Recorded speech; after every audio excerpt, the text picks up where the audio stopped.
Let's hear from Auburn head football coach Hugh Freeze. Freezing temperatures are likely for several hours inland and a few hours closer to the coast.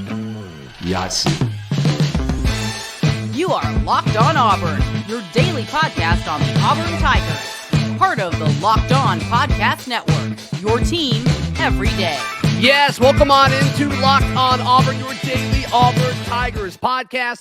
I'm your host, Zac Blackerby, and thank you so much for making Locked On Auburn your first listen every single day. We're in Mobile for the Senior Bowl. Hugh Freeze was checking out everything that was happening in the premier All-Star game, or the practices, with, of course, Leota and Derick Hall working out in front of pro scouts. I went over to him afterwards. He had a few minutes, and we recorded a quick few-minute conversation. The first question that I asked was cut off due to some technical issues. So my first question, I'll say it here, then you'll hear his response in just seconds, but was, hey, Coach, there's a million things that have happened since you've been hired at Auburn. It has it all been a blur? It has. It's, you just have had zero time to be in the office to get to know your team. So that's the most uncomfortable thing, and the thing that I'm looking forward to the most after today is getting in the office and getting to know them, figure out who we are.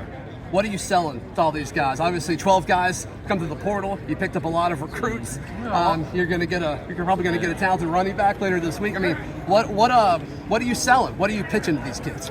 Well, I think Auburn sells itself. It's there's only 4 to 5 schools that have played for 2 national championships for the last 12 years. Auburn's one of them, and I think it's somewhere that the right type of people can come in and restore the Auburn tradition of winning. And our community and the campus, the people, I think is a great environment, and people sense that when they come now. And so obviously I have a vision that I sell with them for them individually and for us as a team, but it's a collaborative effort with everybody from campus to our staff and to the vision. Quarterbacks, you're a big quarterbacks guy. You got a lot of guys with a lot of upside.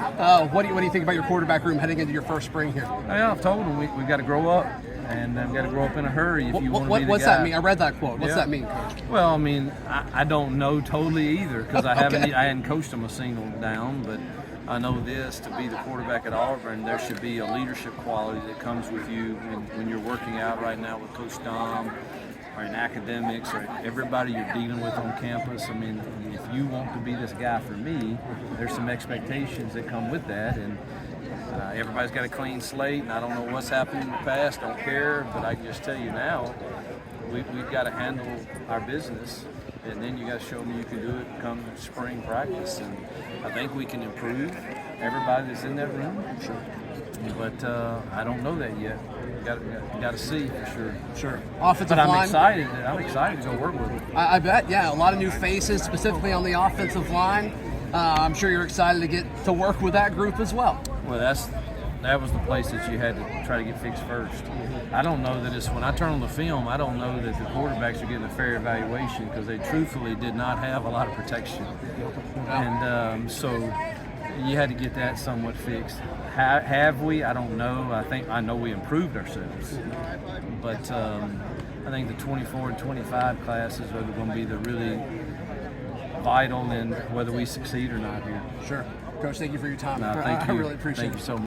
Cool stuff. I get why he recruits at such a high level now, and we'll touch on that in a second. But the quote that stood out to me the most, that kind of made me say, wow, okay, this guy is a little bit different, especially when it comes to quarterbacks. The quote was, if you want to be the guy for me, there are some expectations that come along with that. Talking about leadership, talking about consistency, and talking about being at the level that he wants them to be. And we've talked about this before, how much he expects out of his quarterbacks, and his quarterbacks at pretty much every year, whether he was at Ole Miss, whether he was at Liberty, they've delivered at a high level. And of course, Malik Willis is the gold standard of that example. But still, I mean, just raising the bar, like, how good was Chad Kelly as a quarterback?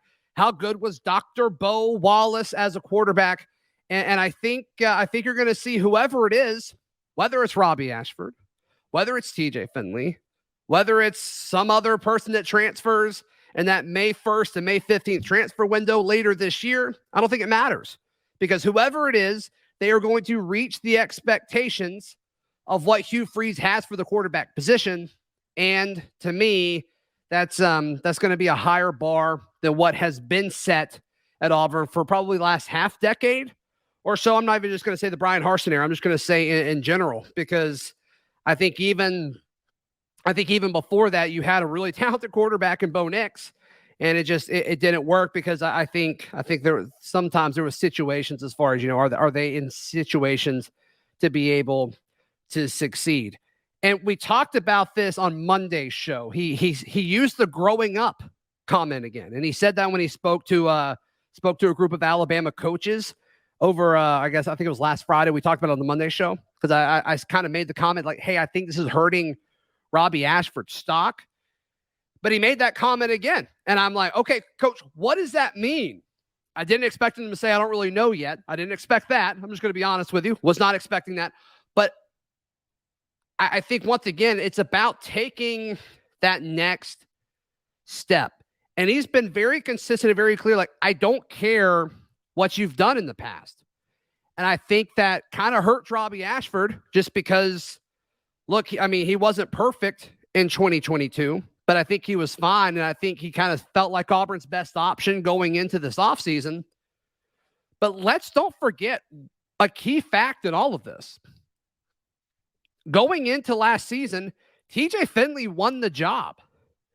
And there was some stuff that happened. And like I've said before, like maybe I was part of the fault of that with his father coming on. I don't know. I'm not sure. I hope that didn't play a factor, but it certainly might have. But it seems like after TJ got hurt, he never really got a shot again. How much of that was personality driven? How much of that was Brian Harsin wanted to roll with Robby Ashford? I don't know. But if it's a true battle again, like we've seen in the past, that TJ was able to win that job. I'm not saying he will. And in fact, I'm predicting that Robby will win if it's the current state of quarterbacks. I think they're going to add a transfer that's going to end up being the guy, but it's still too early. It's still too early to see. And so just talking about the fact that the quarterback room has to grow up, whatever that means. Hugh Freeze isn't exactly positive what that means per the conversation you just heard.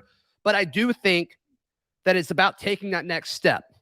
And I think you can make the argument for all of the guys in the room taking that next step, whether it's Robby becoming more accurate, whether it's Holden Geinrer just getting used to the speed of college football, or whether it's TJ Finley kind of saying, hey, we heard him kind of being the better leader in the fall and throughout summer. We'll see if he takes that next step as far as whether it's maturity, whether it's consistency. I don't know what all falls into that. It'd be impossible to, unless we know those guys personally. So there's a few other things that I thought were interesting, including he kind of took a dig at the previous offensive line in a way of defending the quarterbacks on the roster. We touch on that in just a moment, right here on Locked On Auburn. Today's show brought to you by our friends at FanDuel. FanDuel, in case you didn't know, it's America's favorite sports book. It's the official sports book of the NFL. And of course, it's the official sports book of the Locked On Podcast Network. And if you have not used FanDuel yet, you are in luck. You can download FanDuel now so you can bet Super Bowl 57 with a no-sweat first bet. You'll get up to $3,000 back in bonus bets if your first bet doesn't win. FanDuel lets you bet on anything from the money line to point spreads to who will score a touchdown. And of course, with the Super Bowl, there's a million prop bets, and we will have some fun with that closer to time. FanDuel Sportsbook app, it's safe, secure, easy to use, and best of all, you can get your winnings instantly. So join FanDuel today at FanDuel.com/lockedon to claim your no-sweat first bet on Super Bowl 57. That's FanDuel.com/lockedon. Make every moment more with FanDuel, the official sportsbook partner of the NFL and the Locked On Podcast Network. Some other things that Hugh Freeze said in our conversation earlier that stood out to me. He said it's hard to evaluate quarterbacks because they didn't get a lot of protection last year. And he said he added that truthfully in there just to kind of like make it a little more, to soften the blow a little bit. But he's right. And how many times have we talked about this? We've talked about it a ton. Like Robby Ashford and TJ Finley both look significantly better last year if they have any sort of protection at all. And to me, he made the comment, and it sounded like he was managing expectations about, like, have we gotten better? And he's like, I don't know. I don't know if we have or not. And it certainly seems like they have, but the left tackle is from a smaller level of competition. I think Gunnar Britton's going to be great, but he is from Western Kentucky. The guy that's either probably going to start at right guard or right tackle, Dylan Wade, he did play at Tulsa. And I think these guys are both good enough to take the next step. I'm betting on them. I'm buying stock on both of those guys right now. But it's we don't know. We don't know what this offensive line is going to look like. And I think he kind of hinted at that with his answer talking about the offensive line. But boy, he called it out. He's like, man, this is a position of need, and we had to go out and get it. And that's exactly what they did. And I think 4 of the 5 guys that end up starting next year were not on the roster 2 or 3 months ago, which is wild. Absolutely crazy. So good for them. Have we gotten better? He doesn't know. I think we have, but we don't know until they definitely strap on the pads and get going.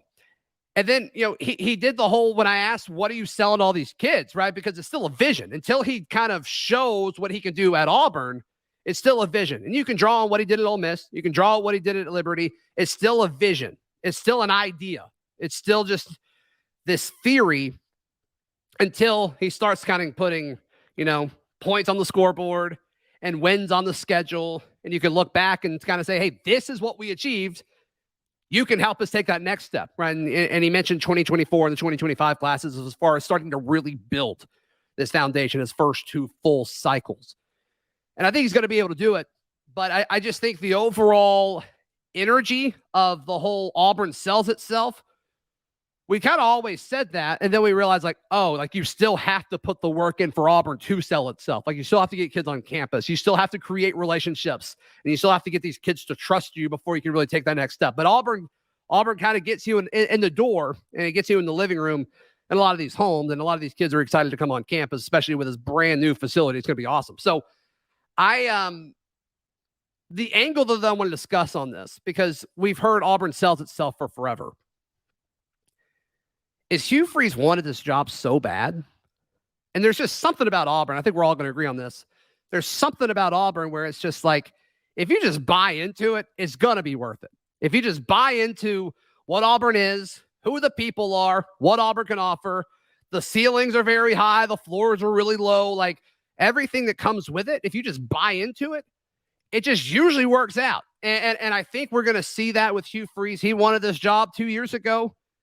He obviously wanted it now. That's why he accepted the job offer from Cohen. But I know he said Auburn sells itself, and it's just this new guy coming in the door saying all of this. But I think with the way he said it and just how bad he's wanted this job, because it was kind of looked down upon for a little bit. Oh man, he wants this job really bad. So we shouldn't really consider him. That's stupid. That just doesn't make any sense. And I think over time people came around to that. And so him saying Auburn sells itself, it's I think he believes that. And I think he gets it. I think he gets what Auburn can be. So I really liked that answer, even though it's a little cliche, but I think the way he addressed it and handled it is a little bit different. And I think it had some substance there for sure. Mike G of the War Rapport, it's still a War Rapport Wednesday. We just get him for about 10 minutes or so. Joins us in just a moment. And we talk about the guys that are in Mobile for the Senior Bowl, what Leota and what Derick Hall did on the first day of practice. I think time one-on-one with some position groups, which is very, very fun to see. But also kind of the glass half full way of looking at the roster management side of the gaping hole that they're leaving behind them. So that's coming up in just a moment right here on Locked On Auburn. Today's show brought to you by our friends at Built Bar. If you were looking for a delicious treat but don't want all the fat and calories, then you've got to buy a Built Bar. And look, if you're watching on YouTube, you can see it. I'll make sure you can hear it on audio. The sweet crinkling wrapper of a Built Bar. This is actually a rare Built Bar. You want to know why? It's salted caramel flavor. It's one of my favorites. I love anything caramel. But it's rare because it hasn't been opened yet. And you just don't see many of those because Built Bars are so delicious. They're so jam-packed with protein. And they're so good for you because there's no calories. There's 130 calories in these bars. Very low in sugar. and they taste like a candy bar, and you're like, it's just you see one and you read the nutrition label and you're like, I'm just gonna eat this right now because there's like no downside to this whatsoever. So you just don't see a whole lot of them wrapped just because people just go through them so much. And you don't even have to go to built.com anymore to get them. They're in Walmart, they're in Sam's Club. Just drive over, or of course you can go to our friends at built.com. Thank you to Built Bar for partnering with Locked On Auburn. Joining me now on this War Rapport Wednesday, Mike G of the War Rapport. Always good to see you, my friend. Look, I'm down here in Mobile and got to watch Derick Hall, Leota. They're holding their own. They're looking really, really good. They're spending a lot of time one-on-one with some NFL coaches, which is exciting. And I'm excited to see more of them today because they're having this big media breakfast on Wednesday morning. And so I think we'll probably see more and more content about them throughout the next, 48 hours. But Mike G, what great representation for Auburn to have at a position that the NFL absolutely covets. And they are constantly looking for pass rushers. I think both these guys can do it in different ways, which is fun, but also just the hole that they're leaving on this defensive front. It's a little concerning. Well, you're talking, Zach, about two guys who should get combine invites, right? And I would think so. Yeah. They're out at the Senior Bowl looking great. Auburn's got some big holes to fill with Eku and Derick leaving at the same time. Leota is going to be one of those short-lived careers at Auburn that we're going to wonder, like, how epic could have been if he had played the whole season, right? And not come in at probably one of the more dysfunctional times in Auburn history. His span, when you look at the last 3 games of 21 and like the first 3 or 4 games till he got hurt in 22, it's like, dang, like that. That was a run where, there's just a lot of stuff that he did really well. He didn't disappear in the run game as far as stopping the run, and he consistently was able to create pressure. And I think some of that had to do with who was on the other side of him. Derick Hall generated more attention than Eku did in most situations, but still, he capitalized and he won one-on-one matchups. And I think that's kind of what we saw in Tuesday's open practice at the Senior Bowl. Yeah. One of the things that Eku was really underrated at was tracking the ball carrier. When he got after the quarterback and he was in the backfield, he never over pursued Zach. And he did a good job of just kind of breaking down the ball runner and keeping him in front of him. Right. So Auburn at one point during the Brian Harsin tenure was leading the country in tackles for loss. And Leota was a big part of that. So it's going to be interesting to see how these guys do at the next level. Again, their combine performances will play a big role in how high they get drafted. Now, we know that players on winning squads get more attention. And unfortunately, that wasn't really Auburn. But sure. I don't think these are two names that you can overlook in terms of the next level and what they can do. So happy that these guys had a great Senior Bowl. Hopefully they continue to build on that performance going into the NFL draft. Yep, no question about it. And look, a lot of people have Derick as a first rounder. I've seen Eku's name as anywhere as like third round pick, to like, 7th rounder. So we'll see. And then, you got to think playing in the Senior Bowl all week will help him with that. But as far as like filling the hole, right, that these guys are leaving behind, I'm hoping I get the opportunity to ask him about Dylan Brooks and like what they think about him. Can he take that next step? Is he your guy? Are you high on Dylan Brooks? I've been high on Dylan Brooks from the beginning. Now, this is a guy that ESPN rated as the 18th overall prospect in his class. Sure. So, based on what recruiting service you looked at, he was anywhere at every range of the top 100, essentially. But it's his time to shine. It's kind of do or die for him. Like, if he's going to come around as a player, this is his chance. So he's got to step up this spring and get into that starting role. He's been at Auburn for a couple of years now, so it's time to show what you got. Yeah, I'm with you. To me, it's not about his physical ability with Dylan Brooks. It's about his physical presence. How big can he be? And in fact, I just remember during the first viewing window that we were able to watch them in pads in fall, I was watching the edge guys, and there was one guy significantly smaller than the other one. And I just had this preconceived notion that like Marcus Bragg wasn't going to be like there physically. And I'm like, I thought it was Marcus Bragg. Then I was like checking the numbers, like, oh no, that's Brooks. It's not Bragg. In fact, Bragg looks great. Bragg looks really, really good. And he ended up having a pretty solid final season of his collegiate career. But yeah, to me, it's like he's just too small. He's just too small. And like, if I'm an offense right now, and if Dillon Brooks stays the size that he is, I'm running at him anytime it makes sense. Anytime, not some of the time, Mike G, anytime it makes sense. And so unless you just want to use him in 3rd and long situations, which there's a role for that, right? There's a role for that in today's version of what football is at every single level. If you just want a pass rusher on your, on 3rd and long, 2nd and long against, a passing heavy tendency team, like I'm cool with all of that. But if he wants to take that next step and be an Leota or be a Derick Hall, like I need to see 15, 20 more pounds on him in a developed frame. And we'll see. We'll see if that happens or not. Yeah, listen, Zach, it's that time of year where we talk strength and conditioning, baby. It's time to get in the weight room and get your weight up. That's right. This is the time of year where players change their body. You have a truncated time period between January, which is the end of bowl season, and the start of spring practices to start that transformation. Spring hits, and then you've got all summer to work on it. So I'd be interested to see if the coaches gave him that feedback. If I had a chance to talk to his coach or Hugh Freeze, hey, what feedback did you guys give Dillon Brooks about his weight? Do you guys want him to play at a bigger size? Does that fit the type of defense that they're going to run? So, in today's SEC, you have to be big and fast simultaneously. So hopefully they can make Dillon Brooks into that type of player. I guess the glass half full way of looking at the edge position is, okay, we heard Hugh Freeze say it a few minutes ago.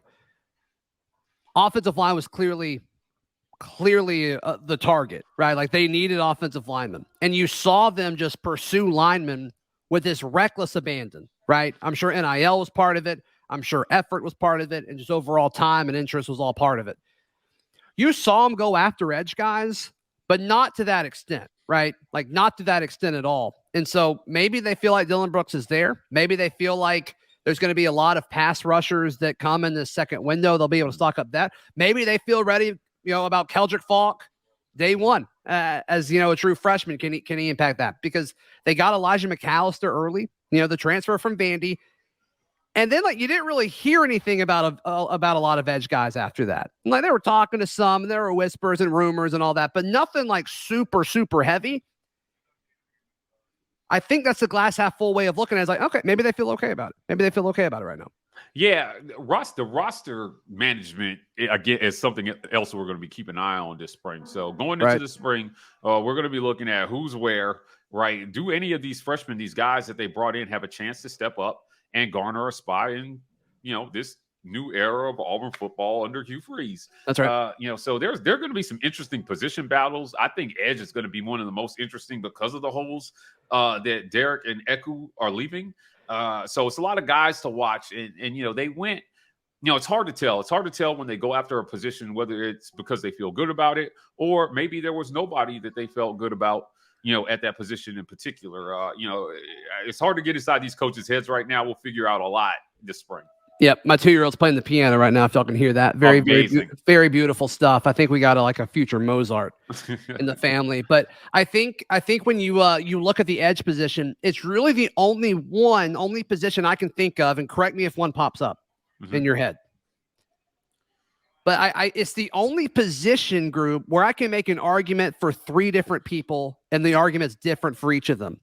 Dillon Brooks, he's been on the team. Maybe he knows the system, but there's a new coordinator coming in. It's I don't even know how much that holds water, but he's been here, right? He's been here. He's going to be the most comfortable. You don't have to worry about the transition period with Brooks.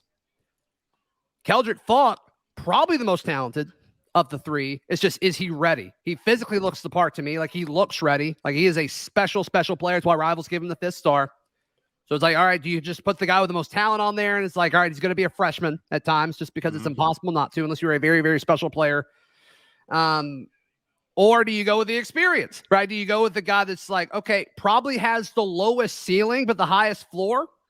Maybe with Elijah McAllister, the transfer from Vandy. So you can make an argument all 3 ways, and I think that's what makes it really, really fun to talk about the edge position.